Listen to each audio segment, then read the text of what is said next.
Nhiều thế kỷ trước, Alexander Đại Đế quyết định đến thăm một triết gia tên là Diogenes, sống ở thành phố Corinth. Vào thời điểm đó, nhiều triết gia và chính khách háo hức đến thăm vị vua Macedon của Hy Lạp cổ đại, nhưng Diogenes không hề tỏ ra quan tâm đến ông mà chỉ thích thư giãn trong thùng, xung quanh là những người bạn thân nhất của ông, những chú chó. Có lẽ chính sự thờ ơ tuyệt đối của ông chính là lý do khiến Alexander tò mò về nhà triết học này đến vậy. Khi tìm kiếm anh ta ở ngoại ô Corinth, Alexander tìm thấy Diogenes đang nằm phơi nắng. Nhà vua chào đón anh ta và hỏi, anh có muốn gì ở tôi không? Có, triết gia hoài nghi trả lời, đứng cách xa mặt trời của tôi một chút.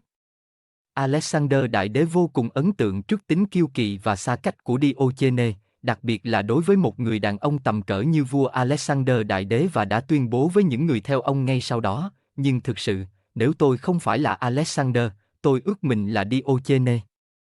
Bằng cách thờ ơ với địa vị và sự giàu có của Alexander, Diogenes đã duy trì tính độc lập và tính xác thực của mình. Phong thái của anh ta không thay đổi một chút nào trước sự chứng kiến của vị vua hùng mạnh. Không giống như nhiều người khác, anh không mong muốn được sự công nhận và cũng không sợ bị phản đối. Vì vậy, mặc dù Alexander Đại Đế là một trong những nhân vật quyền lực nhất thế giới lúc bấy giờ, nhưng ông không có quyền lực đối với Diogenes. Tại sao? Câu trả lời là thờ ơ. Diogenes đơn giản là không quan tâm, nên không ai có thể ảnh hưởng đến ông ấy. Sự thờ ơ thường được coi là một đặc điểm tiêu cực, liên quan đến sự thiếu đồng cảm hoặc quan tâm đến người khác. Tuy nhiên, như những ví dụ trong video này sẽ minh họa, sự thờ ơ có thể là một công cụ mạnh mẽ và linh hoạt. Video này khám phá sức mạnh của sự thờ ơ, bộc lộ 5 lợi ích của việc thờ ơ.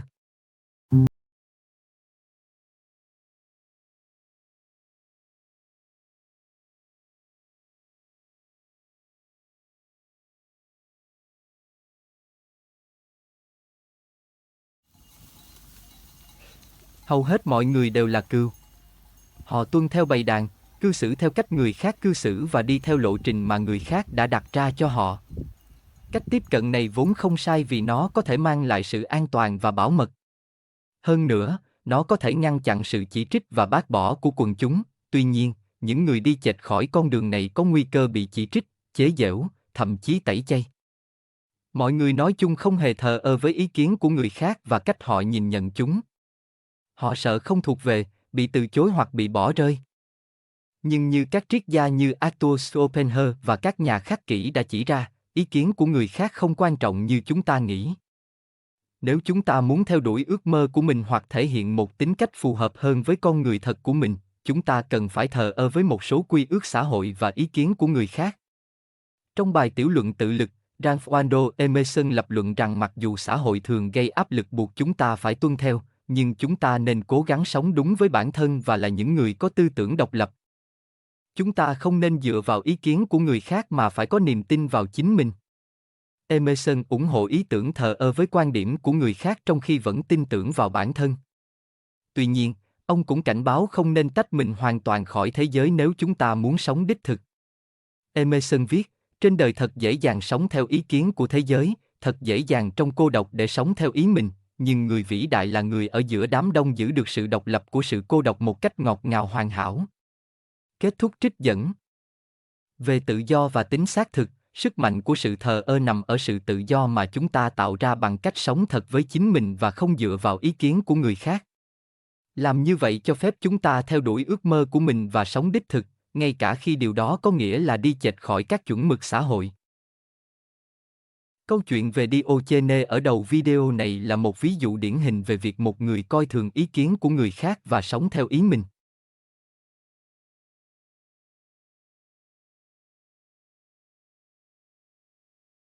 Tại thành phố Nicopolis của Hy Lạp cổ đại, một người đàn ông từng đến thăm trường học của Epictetus và bày tỏ lo ngại rằng tính mạng của ông đang gặp nguy hiểm.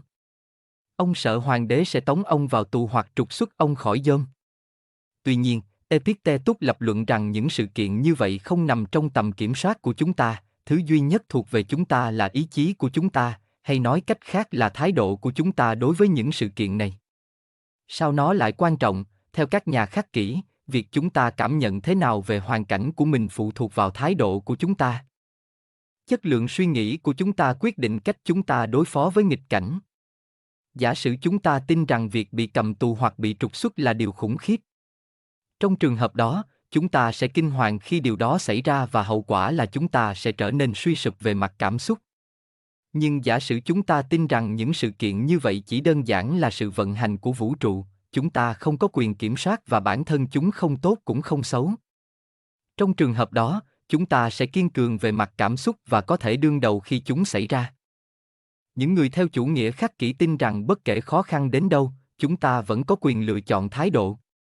Chúng ta nên tiếp cận mọi thứ không nằm trong tầm kiểm soát của mình bằng thái độ thờ ơ. Epictetus nói về sự khinh thường đối với những thứ nằm ngoài tầm kiểm soát của chúng ta, trái ngược với những thứ nằm trong tầm kiểm soát của chúng ta, chẳng hạn như ý kiến, mục tiêu theo đuổi và các hành động khác bắt nguồn từ khả năng lựa chọn của chúng ta. Sức mạnh của sự thờ ơ theo nghĩa khắc kỷ là khả năng phân biệt giữa những thứ nằm trong tầm kiểm soát của chúng ta và những thứ nằm ngoài tầm kiểm soát của chúng ta và ít quan tâm hơn đến những thứ không nằm trong tầm kiểm soát của chúng ta. Điều này giúp tâm trí chúng ta tĩnh lặng trong mọi hoàn cảnh, như Epictetus đã gọi, trong trạng thái phù hợp với tự nhiên. Bằng cách thờ ơ với những thứ không nằm trong tầm kiểm soát của chúng ta đã lấy đi nguồn nhiên liệu khiến chúng ta bị xáo trộn về mặt cảm xúc. Vì vậy, nếu bạn bị tống vào tù, thì sự việc nên là như vậy. Điều tùy thuộc vào bạn là bạn dành thời gian ở đó như thế nào. Tương tự như vậy, bạn có thể mong đợi một người yêu lãng mạn lừa dối bạn, vì việc con người đặt ham muốn lên trên tính chính trực của mình là điều khá phổ biến. Một số người không có sự liêm chính chút nào. Bạn không thể buộc họ hành động khác. Từ quan điểm của chủ nghĩa khắc kỷ, điều tùy thuộc vào bạn là tập trung vào hạnh phúc của bạn và hạnh phúc của người khác, một phần bằng cách tránh xa người không phù hợp với giá trị của bạn. Cần lưu ý rằng việc thờ ơ với điều gì đó không có nghĩa là nó xấu. Một số thứ mang lại lợi ích cho chúng ta, chẳng hạn như thực phẩm lành mạnh và tiền bạc để trang trải chi phí sinh hoạt, trong khi những thứ khác lại có hại, chẳng hạn như bệnh tật và một số hoạt động bất hợp pháp. Đối với những thứ bên ngoài, nghệ thuật thờ ơ của người khắc kỷ nằm ở việc theo đuổi những gì có lợi và tránh những gì có hại trong mọi tình huống, đồng thời không để sự bình yên của chúng ta phụ thuộc vào những yếu tố bên ngoài này. Cách đây rất lâu ở Trung Quốc, có một phụ nữ trẻ tham gia một cuộc thi bắn cung. Vì lo lắng nên tay cô run lên thấy rõ.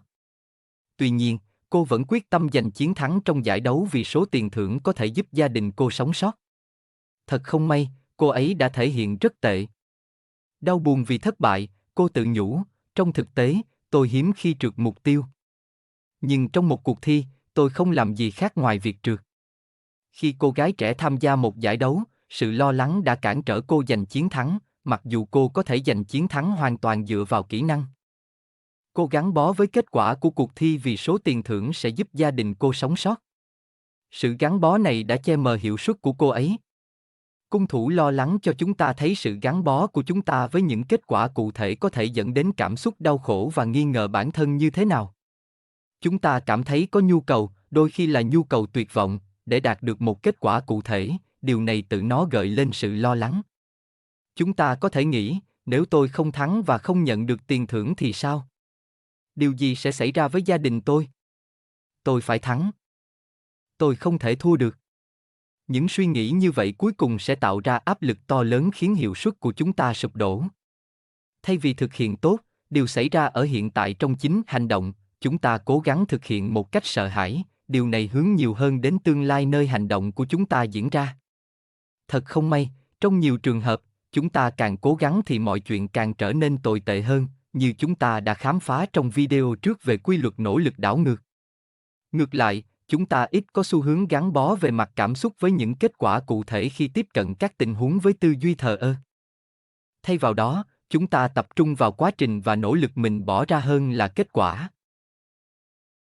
Bằng cách thờ ơ với kết quả, chúng ta có thể nuôi dưỡng cảm giác tách biệt khỏi các sự kiện bên ngoài, do đó, ít lo lắng cản trở chúng ta hơn, điều này cho phép chúng ta hiện diện nhiều hơn, trong khoảnh khắc và tận hưởng quá trình hành động thay vì trở nên cố định về kết quả.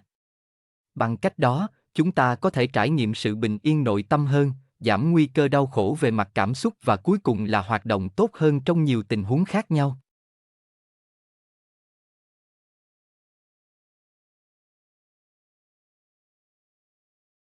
Một video trước đây về chủ nghĩa tối giản cho thấy một nhà hiền triết đạo giáo tên là Trang Tử ngồi bên bờ sông và từ chối nhận ngai vàng của vương quốc. Ông ta lập luận rằng ông không cần tất cả dưới thiên đường, vì nó sẽ không cho phép ông sống một cuộc sống đơn giản và yên tĩnh. Sự thờ ơ của Trang Tử trước cơ hội giành quyền lực mà hầu hết mọi người chỉ có thể mơ ước và thường theo đuổi, bắt nguồn từ mong muốn có một cuộc sống với những niềm vui và sự mãn nguyện đơn giản. Là một nhà hiền triết đạo giáo, ông tin rằng việc theo đuổi quyền lực và sự giàu có sẽ chỉ khiến cuộc sống của ông trở nên phức tạp và phá vỡ sự bình yên nội tâm của ông. Về bản chất, Trang Tử coi trọng sự hài lòng vừa đủ thông qua việc tận hưởng những thú vui đơn giản hơn là sự dư thừa vật chất và địa vị. Quan điểm này không chỉ có ở đạo giáo, triết gia Hy Lạp cổ đại Epicurus cũng có quan điểm tương tự. Epicurus tin vào việc tập trung vào những thú vui đơn giản, tự nhiên, cần thiết hơn là những thú vui viển vông và thái quá. Ông nói, nếu bạn muốn làm cho một người hạnh phúc, đừng thêm vào sự giàu có của anh ta mà hãy lấy đi những ham muốn của anh ta. Nói cách khác, bằng cách nuôi dưỡng sự thờ ơ với tất cả những hào nhoáng và quyến rũ mà thế giới mang lại, chúng ta sẽ tốt hơn là cố gắng thỏa mãn nhiều ham muốn thường không thể thỏa mãn của mình.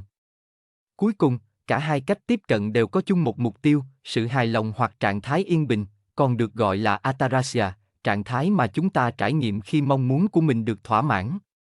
Do đó, chúng ta càng có ít ham muốn thì càng dễ được thỏa mãn.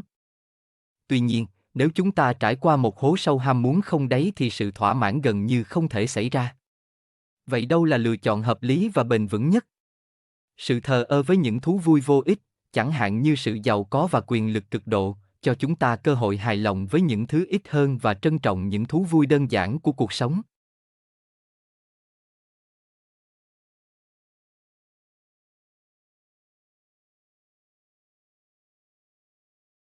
Khi chúng ta thờ ơ với các trạng thái cảm xúc và thành kiến của mình, chúng ta có thể phân tích tình huống tốt hơn và đưa ra quyết định dựa trên sự thật và logic thay vì bị ảnh hưởng bởi cảm xúc hoặc quan niệm định sẵn của mình.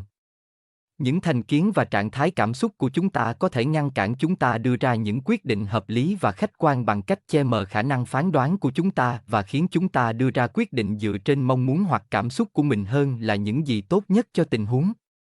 Ví dụ, nếu chúng ta gắn bó về mặt cảm xúc với một kết quả cụ thể, chúng ta có thể đưa ra những quyết định không mang lại lợi ích tốt nhất cho mình. Ngoài ra, nếu thiên về một nhóm hoặc ý tưởng cụ thể, chúng ta có thể không xem xét tất cả các lựa chọn có sẵn, dẫn đến việc đưa ra những quyết định phi lý. Khi tiếp cận một tình huống với tư duy thờ ơ, chúng ta có nhiều khả năng xem xét tất cả thông tin có sẵn và đưa ra quyết định chỉ dựa trên sự thật và logic, vì chúng ta không bị ảnh hưởng bởi cảm xúc và thành kiến của mình. Bằng cách thờ ơ, chúng ta ngăn mình khỏi bị sai lầm trong việc đưa ra quyết định. Ví dụ, hãy tưởng tượng bạn là người quản lý đang quyết định thăng chức cho nhân viên nào. Giả sử bạn có thiện cảm với một nhân viên cụ thể vì đặc điểm của họ. Trong trường hợp đó, bạn có nhiều khả năng khuyến khích họ hơn một nhân viên khác có trình độ cao hơn cho công việc. Tuy nhiên, nếu bạn tiếp cận quyết định một cách thờ ơ vì thành kiến, sở thích cá nhân hoặc có lẽ là xã hội, bạn có nhiều khả năng xem xét trình độ của từng nhân viên một cách khách quan và quyết định dựa trên thành tích của họ. Sự thờ ơ là một khái niệm nghịch lý, nó có vẻ trống rỗng nhưng lại có sức mạnh to lớn. Đó là một sức mạnh tinh tế nhưng mạnh mẽ cho phép chúng ta buông bỏ những gì không quan trọng, để những thứ đó sẽ tỏa sáng. Cảm ơn các bạn vì đã xem.